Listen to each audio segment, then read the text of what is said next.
I always say this, and this is a cliche, but I feel like Steve McQueen on this bike.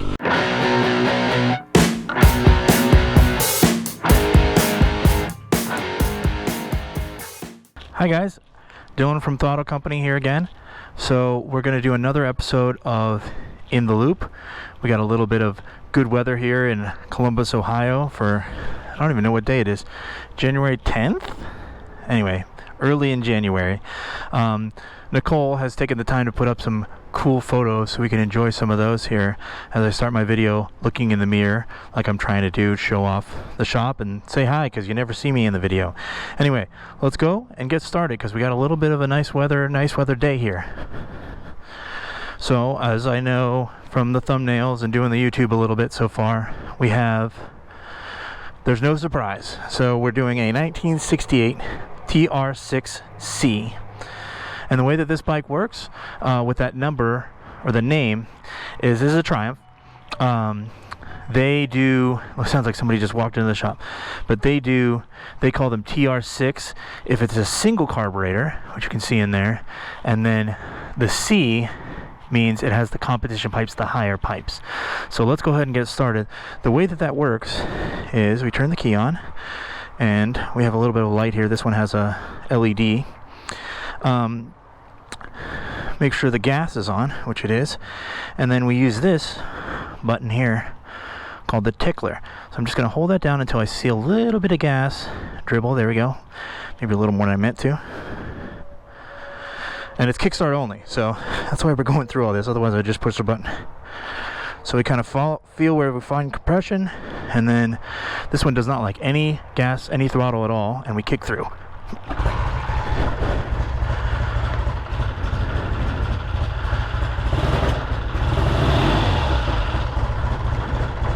Kind of a colder day, so sometimes it has a harder time going.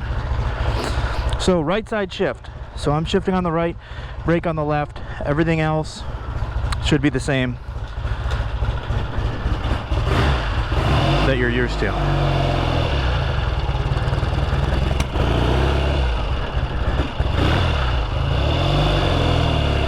This bike takes a minute to warm up sometimes. There's no choke on this one. They would have come with a choke, but it's a very common thing on Triumphs to take it off just to make the carburetor function more simple. People don't know how to deal with the choke, so they just take it off. We got no turn signals. This is 1968. Triumphs didn't have turn signals until 71.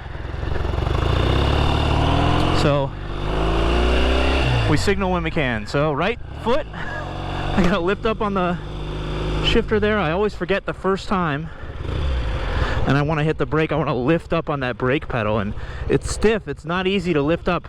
It hurts my foot. So I learn my lesson every time. I messed up my mirror here. Seems like I want it down. You only got that one tiny mirror.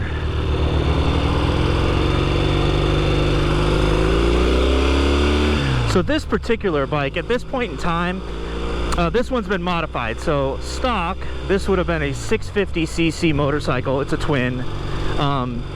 So 2 cylinders is what I mean by that. Let's do a little signaling here. Hold out my left hand to go left. I might make this light. I'm not sure I've ever made this light in the history of making these videos. So here we go. Ooh, this is why. You always get people coming in your lane like that. Anyway, so this would have been a 650cc motorcycle. This would have been a 4-speed, but actually this one has the bigger top end on it. So it has a 750 pistons and the cylinders. So it's a 750cc displacement. Triumph didn't change a lot over the years, so you really can easily do that if you just put the top end from a 750 on this bike. You now have a 750. And they sell kits, pretty easy to do that kind of stuff. It's pretty inexpensive. I think it's like $600 for the parts. Anyway, and this one also has the later 5-speed. So bikes at this point, like I said, would have been a 4-speed. This one has 5 gears.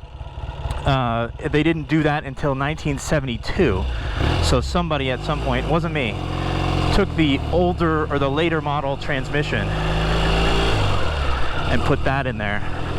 So a little bit of an upgrade. The only other thing that this has done to it that's a big upgrade is it has a capacitor in the electrical system. So sometimes people will run without a battery, so they run a batteryless ignition and they put a capacitor in there basically to act as your battery. But this one has both, so it has a battery and the capacitor, just the best of both worlds. So if your battery was totally dead, you could kick it a couple of times and get it going, and then you'd be in good shape rather than stranded otherwise.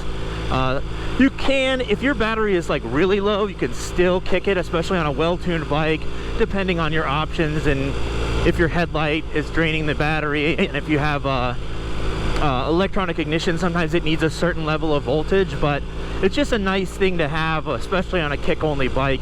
You just want to know that you got the maximum juice.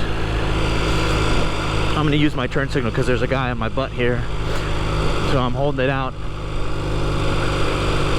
It's tough. I got a lot going on, you know. I'm gonna have to shift with my right foot here. That's a lot to remember. And I gotta put my brake on because my brakes aren't good, so I gotta use both of them.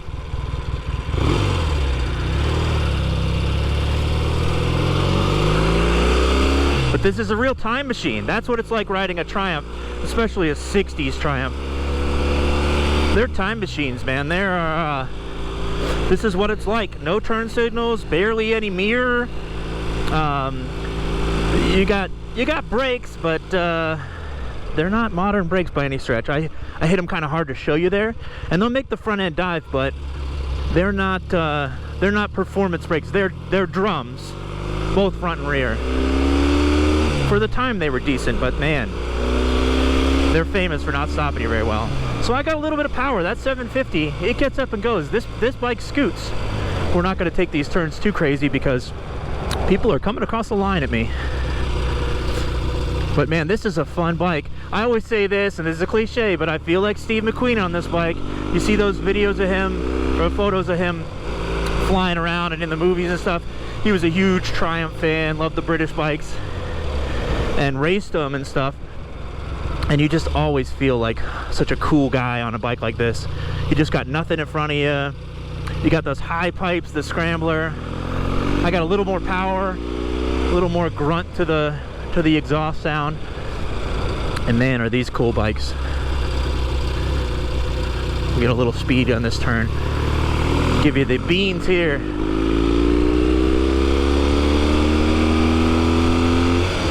Maybe we'll get up to 5th.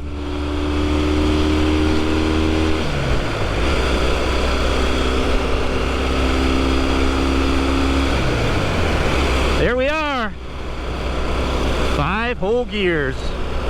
And we're cruising along. We got 4,000 RPMs at about 60 miles an hour.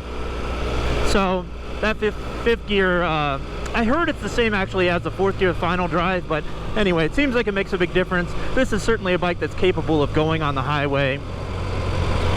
You know, back then, this was one of the bigger bikes you could buy. Harley was making some bigger bikes, but as far as like the British bikes and the Japanese bikes, you know, Japanese bikes had just come out and they had the 750s. In 1968, the 750 was a year away from being invented or released, so this was like the bike, the biggest bike.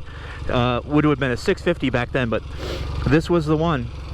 And we've been mentioning, we have a couple of these Triumphs in the shop right now, and people always talk about the Fawns. You know, the people think of the Fawns as riding a Harley or something, but he actually rode a Triumph. It's a TR5 in most of the show, and I think he had a couple other bikes maybe for specials, or like, I don't know if they did pilots or they called them pilots back then, but early on I think he did have a Harley, but a knucklehead. But anyway, I'm trying to give you, on these videos, I try to give you an impression of like what it's like to ride a bike like this. This is a total time machine bike. There's just nothing in your way. You just, and the sensation of speed, you definitely feel like you're going faster than you really are, or than you're used to going on a modern bike. But it feels nimble, you know. That's why people like to race these back then, and that's why you got the scrambler, is I just feel like I could get up and go and kick the rear end out, and it goes where I want it to. These handlebars, they're just perfect in my opinion. They're just, for maybe it's my size too, but everything is right where I want it. The clutch on this bike is set up just perfectly. This bike, in my opinion of these Triumphs, is just the perfect setup. And you get some wheelies from the young whippersnappers as I drive by my vintage bike. But so anyway, what I mean by that is the tank is painted, and this is a beautiful Riviera, kind of blue-green. And as we get some little sunlight as the sun goes down, and the fenders are both just the raw metal. So that's what I like. They do have painted fenders. Some models did at the time, in some years. But they just look fragile to me, you know, like if I tap something in the garage, I'm gonna chip a fender, and then I had to get it repainted or whatever. These are just raw metal, so I wouldn't have to do that. You could just polish them back up. My visor came up there. I gotta turn, change lanes, gotta do my turn signal. But yeah, you definitely feel nimble. You feel fast, faster than you really are going. This is a perfect, like, around town street bike. This could go on the highway, like I said. It's got the power, but this is not a comfortable highway bike. This isn't a ride all day cruiser. It's not like that by any means. But around town, and kind of the brick roads and the bumps and the you know, 40, 30, 45 miles an hour or whatever, this is the king. Got that right foot shift going. It's hard because on a video like this you don't get to see that a lot, but that has a lot to do with the character of this motorcycle. Is you know, where my hands are, where the handlebars are.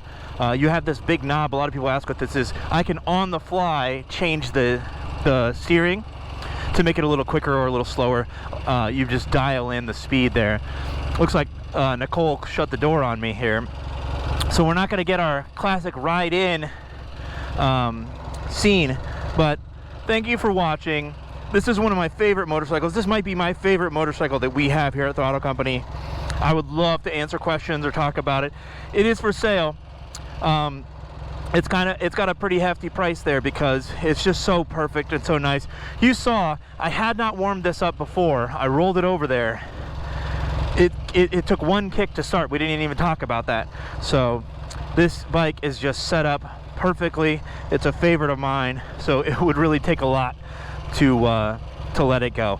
But hopefully you enjoyed that. I enjoyed sharing this bike with you. These vintage Triumphs, man, I just love them. There's something romantic about having to kick it and get it going and shifting on the right and the time machine stuff. So thank you very much. I will see you next time.